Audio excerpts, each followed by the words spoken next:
Hey guys, welcome back. So guys, నేనైతే trend అవుతున్నా, ఏమంటారు, బన్ మస్కా అనాలా లేకపోతే మస్కా బన్ అనాలా, సో ఏదో ఒకటిలేండి.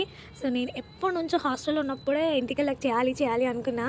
సో ఇంటికి వచ్చేసాక ఆగుతానా? చాలా ఈజీ గాయ్స్, ఈజీ అయితే నేను ట్రై చేస్తా, లేకపోతే నా వల్ల కాదు, అంత టైం టేకింగ్ తీసుకొని నేను.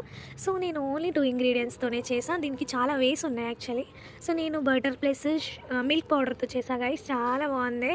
సో నేనైతే టీ తాగను, నేను అసలు టీ లవర్ కాదు, పర్టికులర్గా దీనికోసమే టీ పెట్టుకుంటున్నా ఇక్కడ. మీరు కూడా ట్రై చేయండి, ఎంత సింపుల్గా నేను చెప్పినా కదా. ఇంకా చాలా వేస్ ఉన్నాయి, కావాలంటే యూట్యూబ్లో కూడా చూసేయండి. అండ్ నా క్రీమ్ అయితే రెడీ అయిపోయింది. ఇక్కడ మన దగ్గర ఉన్న బన్ని మంచిగా మిడిల్ నుంచి కట్ చేసుకొని దాని లోపల మన చేసుకున్న క్రీమ్ని మొత్తం పెట్టేసుకొని గరం గరం ఛాయ్లా లేదా అలా తినేసినా బాగానే ఉంటుంది. నేనైతే వేడి వేడి ఛాయ్లా ముంచుకొని తిన్నాను, నాలుక సుర్రుమన్నది గాయ్స్. సో ఏ మాటకు ఆ మాట, చాలా బాగుండే, మీరు ట్రై చేయండి.